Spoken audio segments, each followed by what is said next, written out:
This grind control feature is what separates this brewer from other automatic coffee makers. To get the most from your integrated grind control system, let's look at how to set your machine for single cup mode. Firstly, fill the water tank by pressing the flip-top lid. Pour in the desired amount of cold water, preferably filtered. The LCD will show the amount of water in the tank as you fill it. When full, the machine will beep and the water level float will rise to indicate the maximum level. Make sure you don't exceed the 12-cup maximum or water spillage may occur at the back of the machine. Now close the flip-top lid. We recommend pre-warming the cup or travel mug to maintain the optimal coffee temperature, which also allows you to enjoy hotter coffee for longer. Fill your cup with hot water for about 30 seconds and then discard it. Place the cup into position under the drip stop outlet. If you have a taller cup, remove the drip tray at the base of the machine. Then, press the open button to open the swing-out door and insert your cup or mug into the drip tray cavity before closing the swing-out door. You're now ready to select single cup mode. To do this, press the cup carafe dial until the LCD screen displays the cup symbol and the current cup size selected in ounces. Rotate the cup carafe dial to select the required size. There are 7 size options to accommodate different amounts of milk, half and half, or creamer.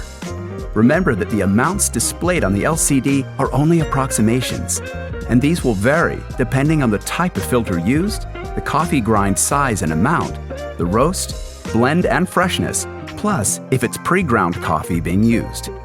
Next, we'll select the brew strength or pre-ground setting. Since we're using fresh beans, we'll select from the 8 strength settings. Rotate the strength dial to select your desired brew strength, with 1 being the mildest and 8 the boldest.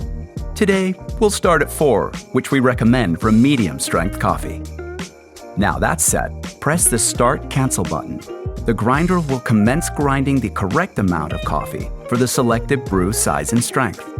But if you are using the pre-ground coffee setting, the grinder is automatically disabled. Once grinding is finished, the countdown timer will begin. The LCD will display preheating as the water is heated to the optimal temperature, and the duration will depend on the temperature of the water in the tank. Next, the LCD will display infusing as the coffee and water are steeped together. As you see brewing on the LCD, coffee will dispense into the cup. If at any point you need to stop the cycle, press the Start Cancel button and you'll hear the machine stop. Once the brewing cycle is complete, the ready signal will sound and you'll hear the machine stop. The brewer will then automatically stop and the LCD screen will flash empty coffee filter as a reminder to remove the coffee basket and discard the used grinds. Rinse the coffee basket with particular attention to the basket and chute area. Dry them both thoroughly before placing them back into the machine. While you're there, check the coffee grind's chute disc for any coffee grind buildup.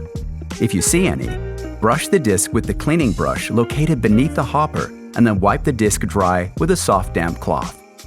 Dry it thoroughly before returning it to the machine. Ensuring this process is carried out keeps up the performance of your machine. After about 5 minutes of no use, the LCD will dim. Now, it's time to enjoy your perfectly brewed single cup of deliciousness.